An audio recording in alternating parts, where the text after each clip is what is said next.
ત્યારે બીસેટ ગ્રુપ પર કાર્યવાહીના મામલે વધુ કેટલીક અગત્યની વિગતો સામે આવી રહી છે। અમરેલીથી ભૂપેન્દ્રસિંહ ઝાલાને લઈને એક પછી એક ખુલાસા થઈ રહ્યા છે। અમરેલીના રાજુલામાં 1 વર્ષ પહેલા બ્રાન્ચ ખોલવામાં આવી હતી। રોકાણકારોને આંજવા ભવ્ય કાર્યક્રમો અને ડાયરાનું થતું આયોજન। પ્રસિદ્ધ લોક સાહિત્યકારો સાધુ સંતોને કાર્યક્રમોમાં બોલાવવામાં આવતા।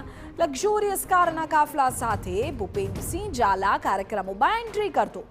વૈભવી જીવન બતાવી લોકોને આંજી રોકાણ કરવા આકર્ષતો।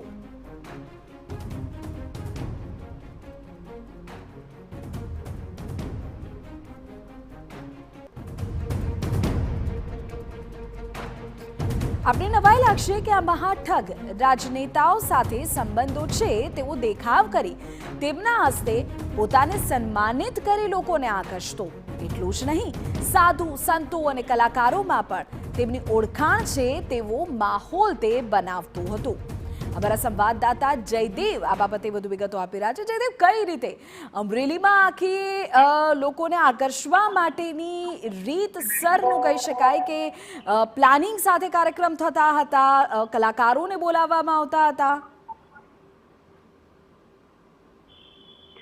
બિલકુલ વિધિ, જે રીતે બીજેડ ગ્રુપના જે ભૂપેન્દ્રસિંહ ઝાલા છે તેમના એક ગ્રુપ દ્વારા જે રાજુલા વિસ્તારમાં 1 વર્ષ પહેલા એક લોક ડાયરાનું આયોજન કરવામાં આવ્યું હતું, જેમાં સૌરાષ્ટ્રના જે લોક સાહિત્યકાર રાજભા ગઢવી સહિત કેટલાક કલાકારો છે તે ઉપસ્થિત રહ્યા હતા અને સૌરાષ્ટ્રના સાધુ સંતો છે અને સ્થાનિક જે રાજકીય આગેવાનો છે તે ઉપસ્થિત રહ્યા। તો કે આ પ્રકારના ડાયરાઓ કરવાથી એક લોકોમાં આકર્ષણ થાય અને એક માર્કેટિંગ થાય, તે પ્રકારે આ ડાયરો કર્યો હોવાનું એક અનુમાન છે તે લગાવવામાં આવી રહ્યું છે।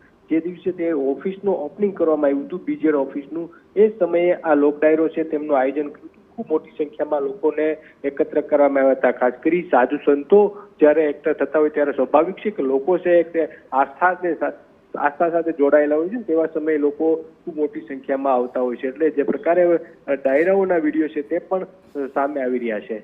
વિધિ, બિલકુલ જયદેવ, આભાર માહિતી બદલ। તો ડાયરો યોજવામાં આવતો, મોટા મોટા સાધુ સંતો કલાકારોને બોલાવવામાં આવતા કે જેથી લોકો આકર્ષાય અને બીઝેડ ટ્રેડર્સની ઓફિસ સુધી પહોંચે, અને આ પ્રકારના વિડીયોઝ પણ અત્યારે સામે આવી રહ્યા છે। અમરેલીથી આપને આ માહિતી આપી રહ્યા છે।